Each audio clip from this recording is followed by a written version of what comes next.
बिस्मिल्लाहिर्रहमानिर्रहीम। Hello friends, how are you. आज हम बना रहे हैं एग कोसलॉ सैंडविचेस, जो कि बच्चे बहुत ही पसंद करते हैं और आप इसको अफ्तार टाइम में भी इंजॉय कर सकते हैं। तो आइए रेसिपी आपके साथ शेयर करते हैं। सबसे पहले हम बनाएंगे कोसलॉ, जो कि मैंने यहाँ पे बंद गोभी ली है और इसे बारीक काट लिया है, गाजर ली है, इसे भी बारीक काट लिया है और अपने हिसाब से बंद गोभी और गाजर जो है वो ले सकते हैं। तो यहाँ मैं ले रही हूँ क्रीम, 2 टेबल स्पून के बराबर हम क्रीम लेंगे। मेयोनीज हम लेंगे यहाँ पे तकरीबन 4 टेबल स्पून के बराबर।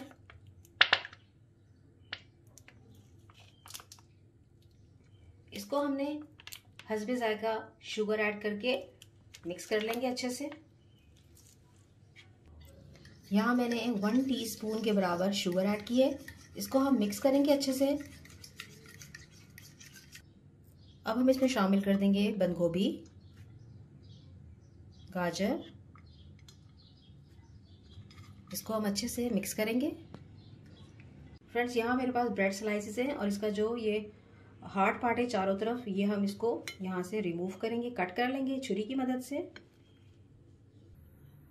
फ्रेंड्स, यहाँ ब्रेड स्लाइसेस मैंने तैयार कर लिए हैं, कोसला तैयार है।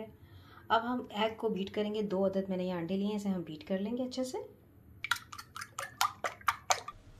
यहाँ एग मैंने फ्राई कर लिया है। अब फ्रेंड्स, हम असेंबलिंग कर रहे हैं। आप देख सकते हैं हम यहाँ पे जो है कोसला सबसे पहले लेयर लगाएंगे और थोड़ा भर के लगाना है, आपने खाली खाली नहीं रखना, अच्छी से इसको फ्लिंग करनी है। फिर इसके ऊपर हम एग रखेंगे, फ्राई एग जो है वो हम रखेंगे चारों तरफ। आपने अच्छे से जमा देना है, इसको इस तरह से जमा देना है। अब हम इस पर रखेंगे एग। यहाँ हमने फ्राई एग रखा है। अब इसी तरह हम सेकंड वाला जो हम टॉप पे रखेंगे, उसको भी इसी तरह हम लेयर लगा लेंगे। अब हम इसके ऊपर इसको रखेंगे, इस तरह से हल्का सा प्रेस करेंगे और नाइफ की मदद से जो है वो इसे ट्रायंगुलर शेप में काट लेंगे इसको हम। तो यहाँ हमारे एग कोसला सैंडविच जो है वो रेडी है। बहुत मज़ेदार से, बहुत यमी से बने हैं, यहाँ आप देख सकते हैं। तो आप इसको स्लाइस को जो है वो ग्रिल भी कर सकते हैं या फिर तवे पे जो है वो सेक भी सकते हैं। तो मैंने यहाँ पे सिर्फ जो है बगैर सेके हुए इसको बनाया है, तो आप इस तरह भी इसको बना सकते हैं। तो रेसिपी अगर आपको पसंद आए तो लाइक कर दीजिएगा, मेरे चैनल को सब्सक्राइब कर दीजिएगा। अपना रखिएगा बहुत सारा ख्याल, मुझे रखिएगा दुआ में याद। अल्लाह हाफिज़।